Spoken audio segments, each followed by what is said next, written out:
Bom dia, crianças! Hoje é sexta-feira, dia 16 de abril.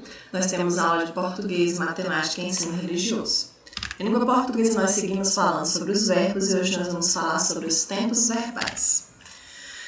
Uma ação ela pode ocorrer no passado, no presente e no futuro. Os tempos verbais eles indicam o momento em que ocorre essa ação. A ação no passado ocorreu antes do momento da fala. Ou seja, eu estou contando, mas já aconteceu antes do momento que eu estou contando o que aconteceu. A ação no presente ocorre no momento da fala. Eu estou contando e vendo o que está acontecendo. A ação no futuro ocorrerá depois do momento da fala. Eu estou contando para vocês, mas só vai acontecer depois. Presente. Não só indica o momento atual, mas ações regulares ou situações permanentes. Exemplo, tomo medicamentos, estou aqui, lá neva muito. São frases no presente. Pretérito ou passado. Indica momentos anteriores, decorridos ou acabados. Exemplos, eles fizeram mesmo assim, mesmo isso, eu não acreditava no que meus olhos viram. Trovejou a noite toda. Trovejou, passado. Troveja, presente. Trovejará, futuro. Entenderam? Futuro. Indica acontecimentos que se realizarão, coisas que ainda vão acontecer. Exemplos. Dormirei o dia todo se for preciso. Ficarei aqui. Ventará durante o dia. Ou seja, ventará, eu não falei nem que ventou, nem que está ventando. Eu falei que ventará, ou seja, o futuro. Atividade. Passe as frases abaixo para o pretérito, ou seja, para o passado. Pedro acha a vista do apartamento bonita. Pedro achava, passado. Achava a vista do apartamento bonita. Ou seja, primeiro vocês vão encontrar o verbo da frase, depois vão passá-lo para o passado. O chefe pode indicar seu assessor. Com as grades reforçadas, a fera não pode escapar. Próximas letras. Naquele aniversário posso rever várias pessoas. Os idosos não podem fazer certos exercícios. Nós podemos comprar outras coisas. Copiem essas questões até a letra F no caderno e respondam passando para o passado. Em ensino religioso, nós vamos falar sobre os ritos fúnebres de várias religiões, ou seja, sobre o que nós conhecemos como velório, como um momento que um familiar, que um conhecido morre e a gente faz ali algum momento. Vamos ver como é que cada religião reage a esses momentos, que são chamados de ritos fúnebres.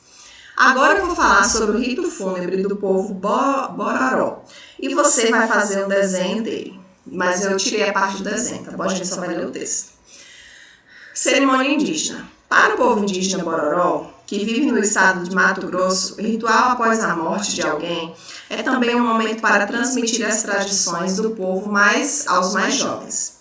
Os indígenas Bororós acreditam que a alma da pessoa que morre passa a habitar o corpo de certos animais, como a onça pintada, a onça parda ou a jaguatirica. O enterro é realizado no pátio central da aldeia. O local é regado diariamente com uma planta, por 2 ou 3 meses. Durante esse tempo realizam-se cantos, danças, caçadas e pescarias, com a participação de todos. Assim, os mais novos da aldeia aprendem as principais tradições do seu povo, ou seja, o momento de perda, com a morte de uma pessoa, é aproveitado pelos indígenas para promover um aprendizado sobre o sentido da vida. Já para os budistas, a cerimônia fúnebre budista. De acordo com o budismo, Buda Shakyamuni, também conhecido como Siddhartha Gautama, ele tinha alcançado a libertação ou a iluminação aos 35 anos de idade.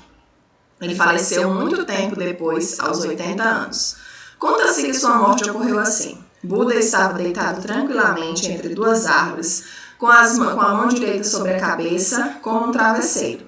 No momento de sua partida, pétalas de flores brancas caíram sobre ele.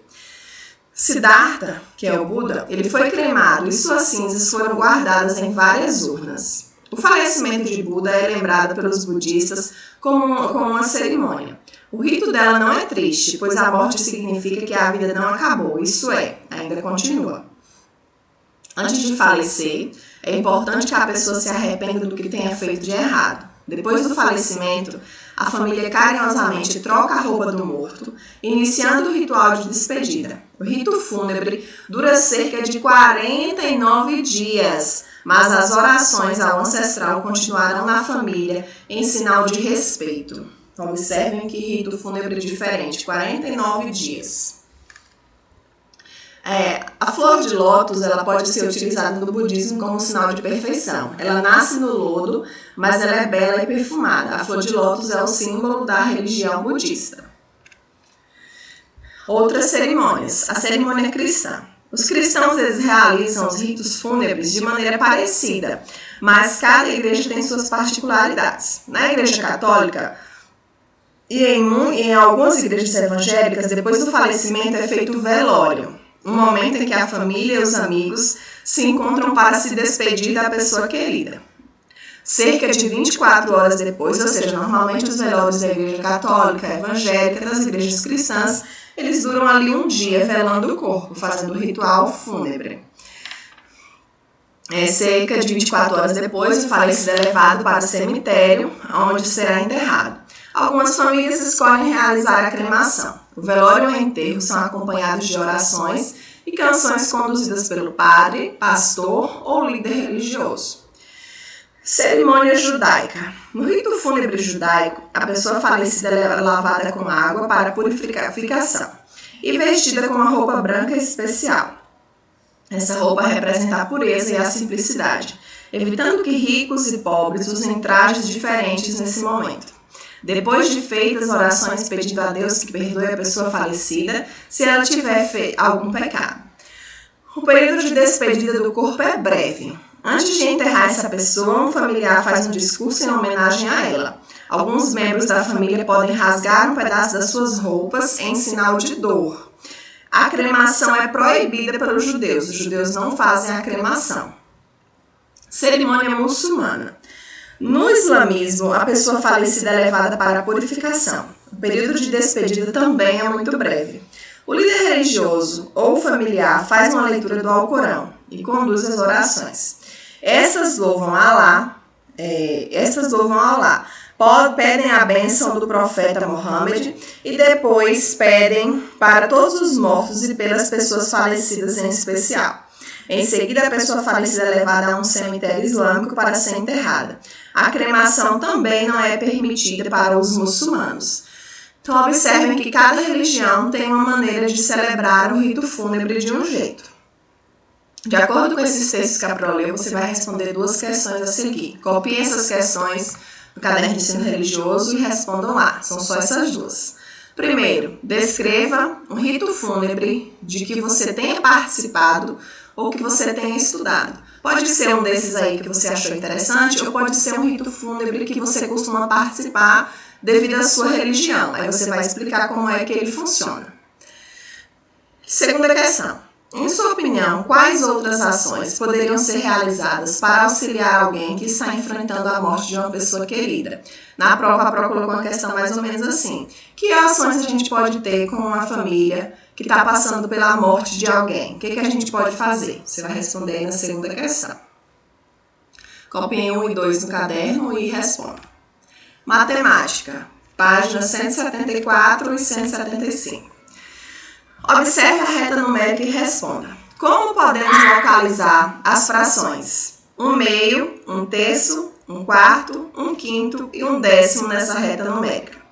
Para começar, como as frações 1/2, 1/3, 1/4, 1/5 e 1/10 são menores do que a unidade, podemos considerar um intervalo de 0 até 1 depois. Observe a representação do intervalo entre o 0 e 1 e escreva no espaço indicado a fração correspondente à parte colorida de azul. Na letra A tem aí o 0, o tracinho e o 1. Essa parte azul representa o quê? 1/2, 1/3, aí está dividido só em 2 partes, está dividido em 3 partes, está dividido em 5 ou em 10 partes. Vamos responder juntos a letra A. Nós temos aí, ó, duas partes. Deixa eu propor a caneta. Uma parte aqui, outra parte aqui. Está dividida pelo tracinho do meio. Ou seja, aqui representa um meio. Fica ruim de escrever, mas aí vocês escrevem. Um meio. A letra B está dividida em quantas partes? 1, 2, 3. Então, qual é a fração dessas aqui que ela representa? Dessas aqui. A letra C está dividida em quantas partes? Qual a fração ela representa? Façam isso na letra D e na letra E. Na terceira questão, você vai localizar e escrever as frações. 1/3, 1/5 e 1/10 no intervalo de 0 até 1. Nesses tracinhos que tem aí embaixo, você vai me dizer qual é que indica 1/3, qual é que indica 1/5 e qual é que indica 1/10, certo? Em seguida, vocês vão passar para a página 175 e responder alguns probleminhas. Laura está preparando 2 bolos para o lanche. Veja o que ela disse. Vou usar meio litro de leite no bolo de chocolate e 1/3 do litro de leite no bolo de laranja. Em qual dos 2 bolos ela vai usar menos leite? Justifique sua resposta. Leia com atenção o diálogo entre Carla e Ana. Vou fazer uma pizza e dividi-la em 2 pedaços iguais. E se você dividir em 3 pedaços iguais? Em qual situação o pedaço de pizza vai ser maior? Explique. Dividindo em 2 ou dividindo em 3? Observe o horário indicado no relógio. Partindo sempre desse horário, responda. O relógio está marcando aí 11h15. Que horas o relógio marcará se o ponteiro grande der um giro de 1/4 de volta completo? Que horas o relógio marcará se o ponteiro grande der 3 giros de 1/4 de volta completos? Lembrando que para dividir o relógio em 4 partes, você vai partir ele ao meio. Do 12 para o 6 e do 9 para o 3. Você vai dividir ele igual a gente divide uma pizza, ok? Cadê minha caneta aqui? Ó, divida ele assim, do 12 para o 6, do 9 para o 3. Fica mais fácil para responder. Agora me diga, que horas o relógio marcará se o ponteiro grande der 1/4 de volta completa? Se ele vier daqui para cá, que horas ele vai marcar?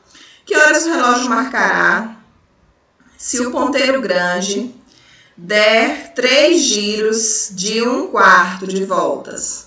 Ou seja, se ele der 1, 2, 3, vai mudar o horário. Que horas que vai ser? Você vai colocar aí, tá certo? Respondam a essa atividade, páginas 174 e 175 do livro de matemática. Atividade português no caderno, atividade de ensino religioso para copiar também no caderno e atividade matemática no livro, páginas 174 e 175. Respondam essas atividades e enviem lá no grupo que a prova vai estar olhando, tá certo? Um beijo bem grande, um abraço apertado, bom final de semana, amanhã é sábado, não tem aula, a gente está cumprindo o horário de sábado no decorrer da semana. Então, bom descanso e até segunda-feira. Tchau, tchau!